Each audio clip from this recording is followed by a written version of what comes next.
বাঁশিরে আমার মন প্রাণ হরে নীল রে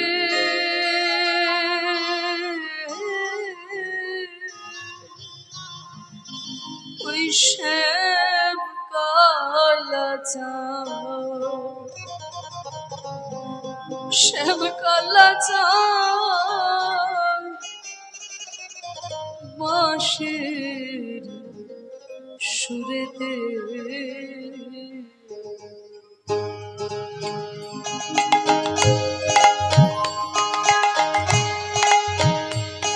আমার মন প্রাণ হরে নীল রে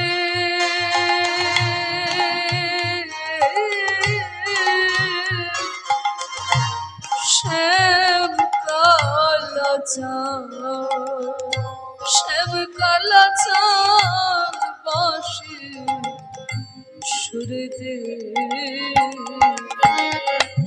আমি কেন বাজা ভরতে গেলাম কেন বাজা ভরতে গেলাম আমি কেন বাজন ভরতে গেলাম কেন বাজন ভরতে গেলাম ওই যমুনার কূলে সখী শ্যাম কালা চাঁদ শ্যাম কালা চাঁদ বাঁশির সুরেতে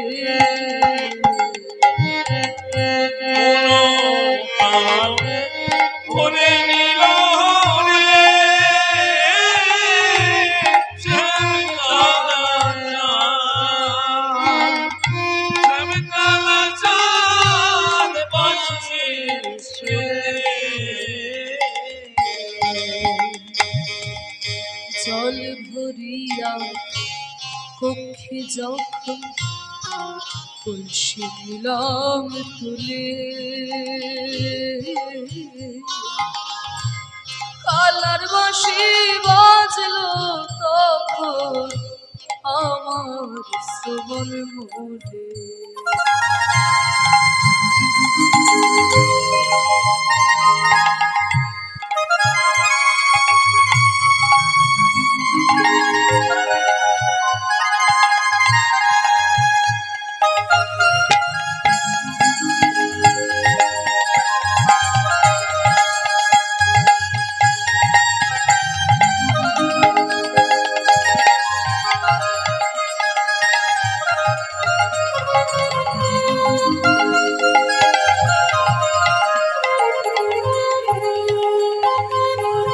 জল ভরিয়া পক্ষে যখন কলসি নিলাম তুলে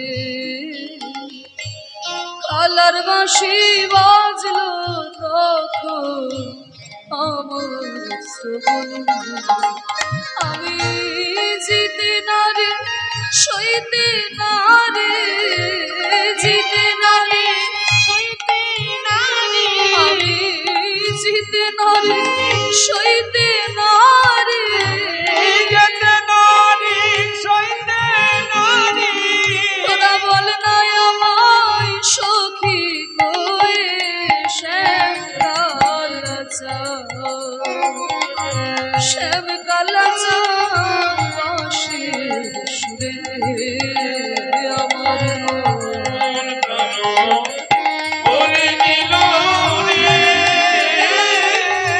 শ্যাম কালা চাঁদ শ্যাম কালা চাঁদ বাঁশির সুরে আমার মন প্রাণ স্মরণ করে নিল ওই বাঁশির সুর। এই যে গোবিন্দের বাঁশি শুনে রাধারানী মন প্রাণ হরণ হলো। কেন গোবিন্দের এই বাঁশির সুরে রাধারানী উতলা হয়ে ছুটে যেতেন? এই যে হাতের বাঁশিটা গোবিন্দ ধারণ করেছেন, যেহেতু আজকে রূপ বর্ণনা একটু ছোট করে বলি। বাঁশিটাকে এই বাঁশি গোবিন্দ কিন্তু বৃন্দাবনে 3 রকমের বংশী বাজিয়েছিলেন, বাঁশি বাজিয়েছিলেন, মুরলী, বেনু এবং বংশী। হ্যাঁ, অষ্টাঙ্গুলি হয় বেনু, দ্বাদশ অঙ্গুলি হয় মুরলী, আর অষ্টাদশ অঙ্গুলি হয় বংশী। তাই দেখুন, এই যে গোবিন্দ বেনু আর মুরলী, ব্রহ্মা পূর্বে যখন যজ্ঞ করেছিল, সেই যজ্ঞ থেকে 24.5টি পর্ব বেনু বৃক্ষ জন্মগ্রহণ করেছিল। 24.5টি পর্ব বেনু বৃক্ষ জন্মগ্রহণ করলো। তা সেইখান থেকে 9টি পর্ব দিয়ে তৈরি হলো জয়ন্তর ধনু, 7টি পর্ব দিয়ে তৈরি হলো সারঙ্গ ধনু, 5টি পর্ব দিয়ে তৈরি হলো জয়ন্তর ধনু, 3টি পর্ব দিয়ে তৈরি হলো গান্ডীব। তাহলে 24টি পর্ব হলো, আর অর্ধেকটি পর্ব বাকি রইল। আর ওই অর্ধেকটি পর্ব নিয়ে ব্রহ্মা বেনু তৈরি, এই মানে মুরলী তৈরি করে গোবিন্দের হাতে দিলেন। আর সেই মুরলী গোবিন্দ আমার ধারণ করেছিলেন। আর বেনু কোত্থেকে এলো? বেনু হচ্ছে পূর্বে ধনু ছিল। প্রথমে শিব ঠাকুরের কাছে এসেছিল, তারপরে এসেছিল তার শিষ্য ভৃগুমুনির কাছে। এবার যখন ভৃগুমুনি দর্শন করলেন ওই সীতা দেবীকে, ত্রেতা যুগে যখন সীতা দেবীকে দর্শন করলেন, আর সীতা দেবীকে দর্শন করে মনে মনে তাকে বিবাহ বাসনা করলেন।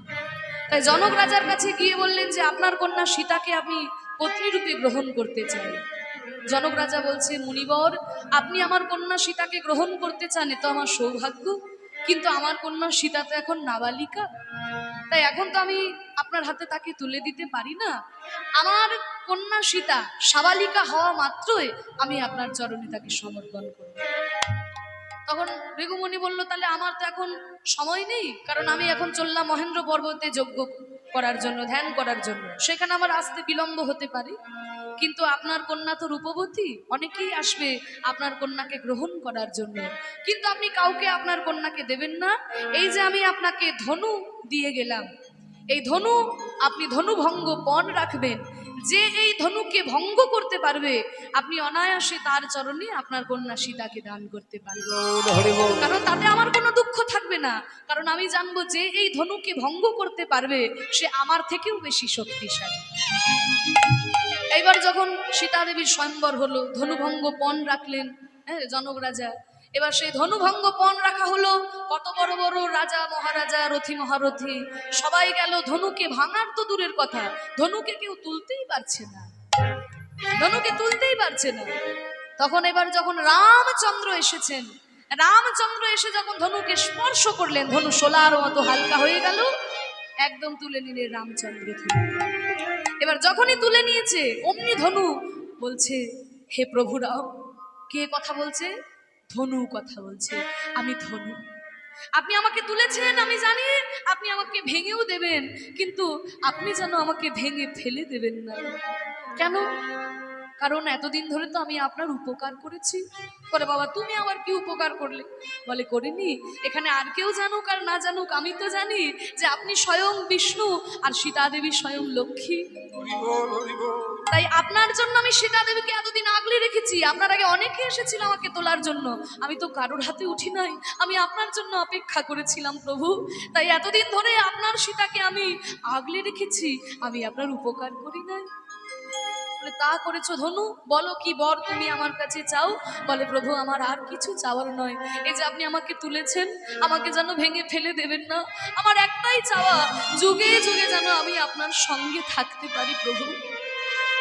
ঠিক আছে ধনু, তাই হবে। এই ত্রেতা যুগে আমি তোমাকে ধারণ করে শত্রু বিনাশ করব। আবার দাপর যুগে তুমি বেনু বৃক্ষ হয়ে জন্ম নেবে, সেইখান থেকে আমি তোমায় নিয়ে আমার হাতের বেনু করব। আর কলি যুগে যখন আমি যাব, তখন তুমি হবে আমার হাতের দণ্ড। সন্ন্যাস গ্রহণ করার পরে মহাপ্রভু যে হাতে দণ্ড নিয়েছিলেন, ওই ধনুই কিন্তু হচ্ছে দণ্ড। তাই যুগে যুগে আমি তোমাকে সাথে রাখবো ধনু, তুমি কোনো চিন্তা করো না। তা ওই ধনু হচ্ছে পরবর্তীকালে বেনু হলো। আর এই যে বাঁশি, যে বাঁশি শ্রবণ করে ব্রজবাসীরা পাগলিনী হয়ে ছুটে যায়, যে বাঁশি শ্রবণ করে রাধারানী উন্মাদিনী হয়ে যায়, সেই বাঁশিটাকে জানো মা? বাঁশিটা হচ্ছে স্বয়ং বাক দেবী সরস্বতী। বাক দেবী সরস্বতী ওই যখন রাধার সৌভাগ্য প্রেমকে দর্শন করলেন গোলক বৃন্দাবনে, মনে মনে চিন্তা করলো যে রাধারানীর কত সৌভাগ্য, দিবানিশি গোবিন্দের অধরামৃত পান করে, আর কিছু চাই না। ওই সৌভাগ্য প্রেমের যদি প্রেমী হতে পারতাম তাহলে আমার জীবনটা ধন্য হতো। তাই ক্ষীর সমুদ্র তীরে গিয়ে যখন সরস্বতী তপস্যা করছে, হ্যাঁ, এবার বাঘ দেবী সরস্বতী যখন তপস্যায় বসে গেল, স্বর্গ মর্ত পাতাল সবাই আস্তে আস্তে মুখ মানে বোবা হয়ে যেতে শুরু করলো। সবাই চিন্তায় পড়ে গেল কি করা যাবে। সব দেবতাগণ ছুটে গেল নারায়ণের কাছে, প্রভু বাঘ দেবী তপস্যায় বসেছেন, আপনি কোনো উপায় করুন, কারণ সবাই তো বোবা হয়ে যাচ্ছে, ধীরে ধীরে পৃথিবী তো ধ্বংস হয়ে যাবে। তখন শঙ্খনাদ করলেন নারায়ণ ক্ষীর সমুদ্র তীরে গিয়ে, আর সেই শঙ্খনাদের ধ্বনিতে, শঙ্খনাদ যখন করলেন, শঙ্খনাদের ধ্বনিতে দেবী সরস্বতীর তপস্যা ভঙ্গ হলো। নারায়ণ বললেন, বলো সরস্বতী, তোমার সাধনায় আমি মুগ্ধ হয়েছি, কি বর তুমি চাও? বলে, আর কিছু চাই না প্রভু, আমার একটাই চাওয়া, ওই যে রাধারানীর সৌভাগ্য প্রেম, সেই প্রেম আমি লাভ করতে চাই। রাধারানী যেমন জীবানিশি তোমার অধরামৃত পান করে, সেই প্রেমের আমি প্রেমী হতে চাই প্রভু। সর্বনাশ, কি বলছো তুমি সরস্বতী? এ তুমি আমার কাছে কি চেয়ে বসলে? একবার আমি চন্দ্রাবলীর কুঞ্জে গেছিলাম বলে রাধারানীর যা মান হয়েছিল, সেই মান ভাঙাতে আমাকে কত কষ্ট করতে হয়েছিল। এইবার আমি যদি তুমি আমার অধরামৃত পান করতে চাও, সেটা যদি আমার রাধারানী জানতে পারে, তাহলে তো রাধারানীর মান আর কোনোদিন ভাঙবেই না। বলে, ঠিক আছে শোনো, তুমি সরস্বতী রূপে আমার অধরামৃত পান করতে পারবে না, কিন্তু আমি যখন বৃন্দাবনে যাব তখন তুমি ওই নিধুবনে বেণুবৃক্ষ হয়ে জন্ম নেবে, সেইখান থেকে আমি তোমায় নিয়ে আমার হাতের বাঁশি করব, সদা সর্বদা তুমি আমার হাতে থাকবে আর আমার অধরামৃত পান করবে। রাধারানী আমার অধরামৃত পান করার আগে তুমি বাঁশি রূপে আমার অধরামৃত পান করবে, আর তোমার ওই মধুর সুরে সবাই আকর্ষিত হয়ে ছুটে আসবে আমার দিকে। তাই হবে। জয়নিতাই, যারা প্রসাদ পেতে বাকি আছেন আপনারা প্রসাদ পেয়ে আসুন, আমাদের ওখানে ব্যবস্থা আছে, চলে যান। যারা প্রসাদ পেতে বাকি আছেন চলে যান, আমাদের ওখানে প্রসাদ দেওয়া চলছে, প্রসাদ পেয়ে আসুন। যে সকল ভক্তবৃন্দ এখনো প্রসাদ নিতে বাকি আছেন, দয়া করে আপনারা প্রসাদ গ্রহণ করে আসুন, এসে বসুন। জয়নিতাই। তা সেই সরস্বতী জন্মগ্রহণ করেছে যে এক অংশে তুমি দেবী বাঘ দেবী সবার কণ্ঠে গিয়ে বসো, বিরাজ করবে, আর এক অংশে তুমি বেণুবৃক্ষ হয়ে জন্ম নেবে। তাই গোবিন্দ যখন ওই সরস্বতী রূপে বাঁশিকে ধারণ করলেন, আর ওই সরস্বতীর মধুর সুরে বাঁশির সুর দিয়ে যখন বের হলো, আর সেই মোহিত হয়ে গেল ত্রিভুবন, রাধারানীও মোহিত হয়ে গেল। ওই বাঁশি আমার কানে এখনো বাজছে। ত্রিভঙ্গ ত্রিভুবন মন মোহন, ত্রিভঙ্গ ত্রিভুবন মনোহর, মধুর মুরলী করু গানে, মধুর মুরলী করু গানে, বাঁশি বাজায় বাঁশি বাজায় ত্রিভঙ্গ ঠামে, বাঁশি বাজায় ত্রিভঙ্গ ঠামে, বাঁশি বাজায় বাঁশি নয় যেন বান হানিছে, ত্রিভঙ্গ ঠামে বাঁশি বাজায়, বাঁশি নয় যেন বান হানিছে, ত্রিভঙ্গ ঠামে বাঁশি বাজায়। আচ্ছা সখী রাধে, তুই বলছিস বাঁশি শুনে তোর খুব কষ্ট হলো হৃদয়ের মধ্যে, তা তুই যখন হৃদয়ে কষ্টই হলো তাহলে তুই ওখান থেকে চলে এলি না কেন? বাঁশি শুনে গোবিন্দের রূপ দেখে যখন তোর হৃদয়ে কষ্টই হচ্ছিল, তাহলে তুই চলে এলি না কেন? বলে, আসবো কি করে সখী, ওই যে কপালে তিলক দেখতে পেলাম। হ্যাঁ, কি দেখলাম জানিস? কেশরাশি, তার নিচে কি রয়েছে? টলমল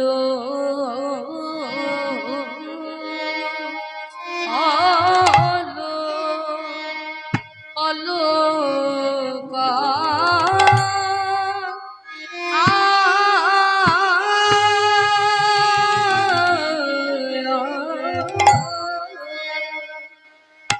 টলমল অলকা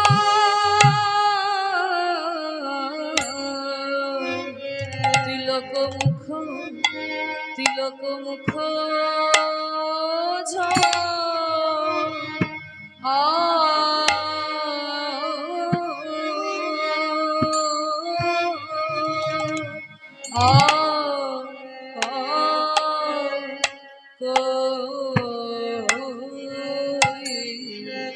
চলো মলো অলকা তিলক মুখ ঝলকই রে আহা রে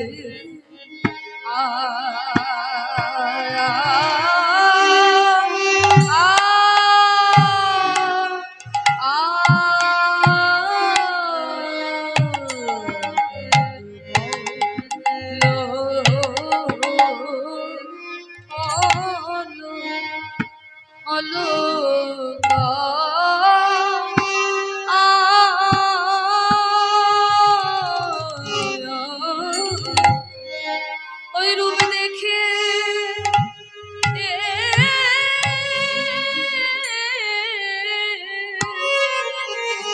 বলি কি ধৈর ধরতে পারে ওই রূপ দেখে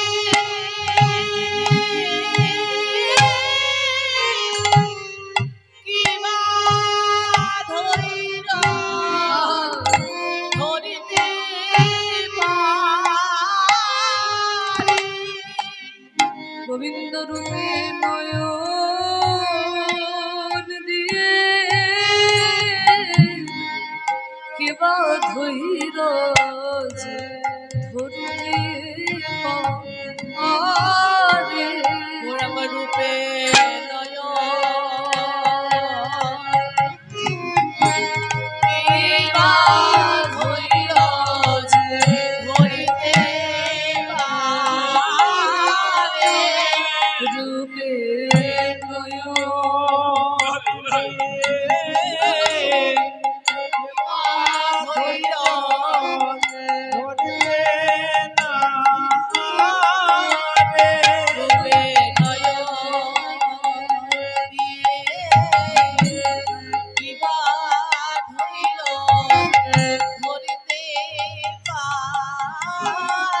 তিওর তাল 14 মাত্রা 6-4-4 ছন্দ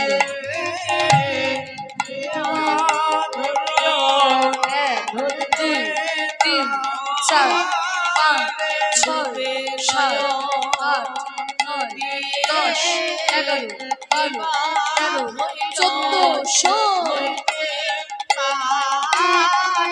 গোবিন্দ রূপে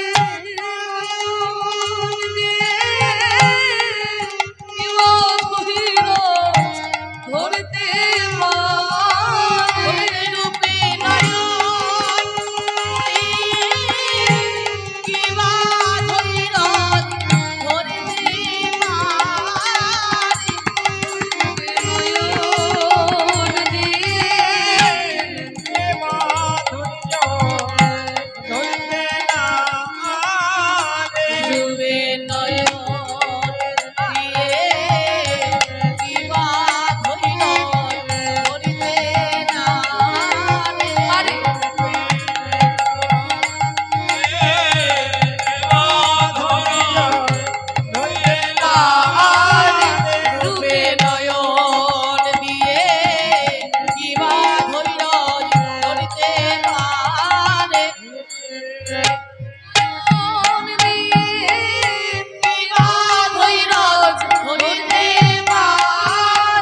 রূপে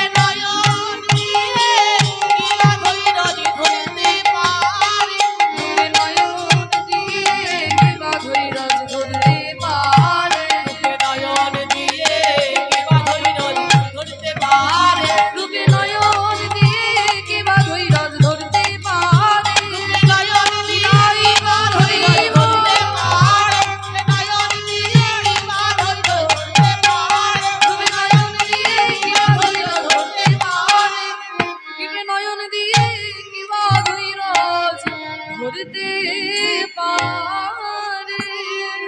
টলমল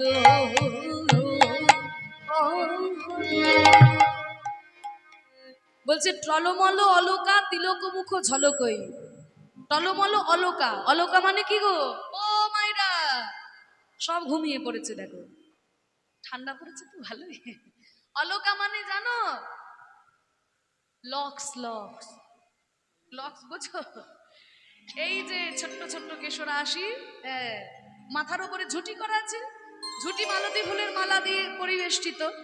এবার ঝুঁটি ওপর দিকে করে দেওয়ার ফলে ছোট্ট ছোট্ট যে কোকড়ানো কেশর আশিগুলো, এগুলো মুখ থেকে ঝোলে না।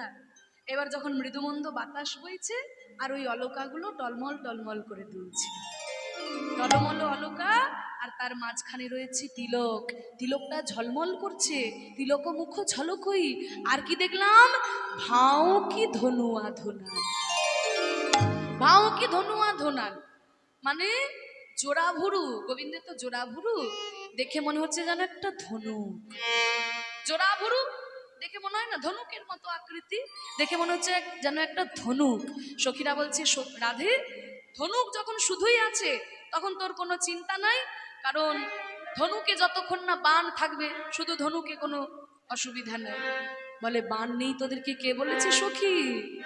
কুলবতী বরদ বিমোচন লোচন, কুলবতী বিমোচন কুলবতী বরদ বিমোচন লোচন, কুলবতী বরদ বিমোচন বিষমুখু সুম সরবা আনে রে,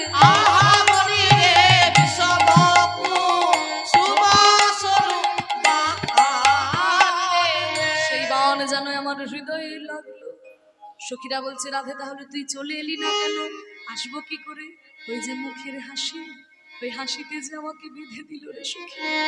বাঁধলি বন্ধু অধরে মধু মাখল, বাঁধলি বন্ধু অধরে মধু মাখল, বাঁধলি বন্ধু অধরে মধু মাখল, বাঁধলি বন্ধু অধরে মধু মাখল, মধুর মধুর মৃদু হাস রে, ওই মধুর মধুর মৃদু হাসে রে। এই শ্রীধামে বৃন্দাবনে লোকে আগে কথা বলে বলে তবে হাসে, মধুর কথা বলবার আগে মধুর মধুর মৃদু হাস রে, মধুর মধুর মৃদু হাসে। এত সুন্দর পদটি যিনি বর্ণনা করেছেন, যো ছুয়া মদে মদন মদ মন্থর, ছুয়া মনে মদন মদ মন্থর, যো ছুয়া মদে মদন মদ মন্থর, ওই ছুয়া মনে মদন মদ মন্থর, ঘন তোহি গোবিন্দ দাস, ঘন তোহি গোবিন্দ দাস, ঘন তোহি গোবিন্দ দাস। ঘন তোহি গোবিন্দ দাস। তোমরাও দেখো, তোমরাও দেখো, তোমরাও দেখো, তোমরাও দেখো, ভক্তগণ তোমরাও দেখো, ভক্তগণ তোমরাও দেখো, যে রূপ দেখলো রাধা, ভক্তগণ তোমরাও দেখো, এই রূপ দেখল রাধা, যে রূপে রাধার মনে বাধা, বিদায় রাধার মনে এই রূপ দেখল রাধা, ভক্তগণ তোমরাও দেখো, ঘন তোহি গোবিন্দ দাস। যেই রূপ রাধারানী দর্শন করলো, সেই রূপ আমরা কি করে দেখতে পারবো? কারণ রাধারানীর নয়ন মহাভাবের নয়ন। কিন্তু ওই যে বললাম, ভক্ত যে ভাবের নয়ন দিয়ে দেখে, ভগবান সেই রূপেই দর্শন দেয়। সখীরা বলছে, আহ কি সুন্দর তুই বললি রাধে, আমাদের কর্ণে যেন অমৃত মধু তুই দান করলি। আরো বল না সখী, আরো বল, আরো তোরা শুনবি সখী? হ্যাঁ রে সখী, আরো শুনবো। আর আমাদেরকে বল, তুই কি দেখলি? কি দেখলাম জানিস সখী? দেখলাম তারে গোসাই, দেখলাম তারে, বলে দেখিলাম তারে গোসল, দেখে এলাম তারে, তারে একই অঙ্গে তোর দুই নয়নে না ঘরে আমি কেমন করে বলবো? একই অঙ্গে এতই দারুণ নয়নে না মনে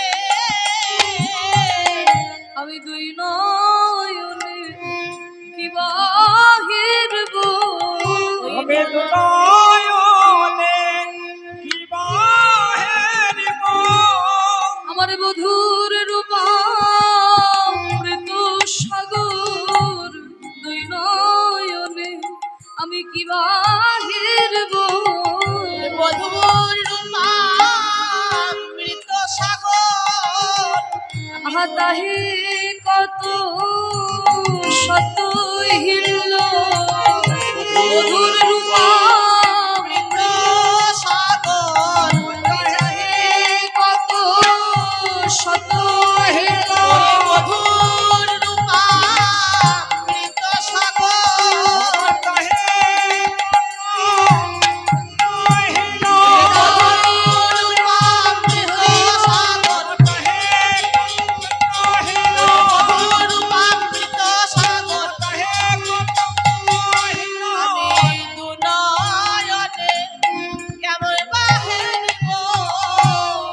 বেঁধেছে বিনোদ চূড়া নবগুঞ্জা দিয়া বেঁধেছো বিনোদ চূড়া তব কুঞ্জ দিয়া আবার উপরে ময়ূরের পাখা বামে হেলাইয়া ওই উপরে ময়ূরের পাখা বামে হেলাইয়া বলছে বেঁধেছে বিনোদ চূড়া নবগুঞ্জা দিয়া।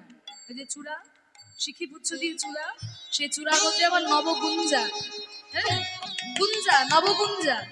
এই নবগুঞ্জাকে শিখিপুচ্ছ আর নবগুঞ্জা যে গোবিন্দ মস্তকে ধারণ করেছেন, এরা কারা? এই নবগুঞ্জা হচ্ছে স্বয়ং সূর্যদেব আর শিখিপুচ্ছ হচ্ছেন স্বয়ং চন্দ্রদেব। চন্দ্রদেব মনে মনে চিন্তা করলো সরস্বতী তো বর পেয়ে গেল, বাঁশি হয়ে গোবিন্দের সঙ্গে থাকবে, তা গোবিন্দ যখন বৃন্দাবনে যাবে তখন আমরা কি করব? আমি কি করব? কারণ রাত্রেবেলায় আমি দেখা দেব, দিনের বেলায় তো গোবিন্দ কত লীলা করবে, আমি তো দেখতে পাবো না। তখন চাঁদ যখন তপস্যা করলো, গোবিন্দ বলল বলো কি বর চাও তুমি? বলে প্রভু দেবী সরস্বতীকে আপনি বর দিলেন সদা সর্বদা হাতে বাঁশি করে রাখবেন, তো আমি তো চন্দ্রদেব, আমি রাত্রেবেলায় উদয় হই, তা রাত্রের লীলা আপনার আমি দেখতে পাবো, কিন্তু দিনের বেলায় লীলাগুলো তো আমি দেখতে পাবো না, তাই আপনি আমাকে কোনো কিছু বর দিন যেন সদা সর্বদা আমি আপনার সঙ্গে থাকতে পারি। ও চন্দ্র, তুমি আমার কাছে বর চাও, ঠিক আছে তাই হবে। বৃন্দাবনে তুমি শিখিকুলে জন্মগ্রহণ করবে, সেইখান থেকে আমি তোমার পুচ্ছ নিয়ে আমার মস্তকে ধারণ করব, সদা সর্বদা তুমি আমার মস্তকে থাকবে এবং দিবারাত্রি তুমি আমার লীলা দর্শন করবে। এবার চাঁদ যখন বর পেয়ে গেল, সূর্য বলছে যে তাহলে আমি তো সূর্য, দিনের বেলায় উদয় হই, রাত্রে বেলায় তো থাকি না, তাহলে দিনের বেলায় লীলাগুলো দেখতে পাবো, আমি তো রাতের লীলা দেখতে পাবো না। বলে ঠিক আছে সূর্য, তুমি নবগুঞ্জা হয়ে জন্মগ্রহণ করবে আর আমি সেইখান থেকে তোমায় নিয়ে আমার মস্তকে ধারণ করব। তাই চন্দ্র এবং সূর্য শিখিপুচ্ছ এবং নবগুঞ্জা হয়ে গোবিন্দের মাথায় স্থান পেবে। হ্যাঁ, বেঁধেছে বিনোদ চূড়া নবগুঞ্জা দিয়া, আবার উপরে ময়ূরের পাখা বামে হেলাইয়া। কেন বামে হেলছে সেটা একটু পরে বলছি। কালিয়া বরণ খানি চন্দনেতে মাখা, চন্দনেতে মাখা, ওই কালিয় বরণ খানি চন্দনেতে মাখা, চন্দনেতে মাখা আমা হইতে জাতি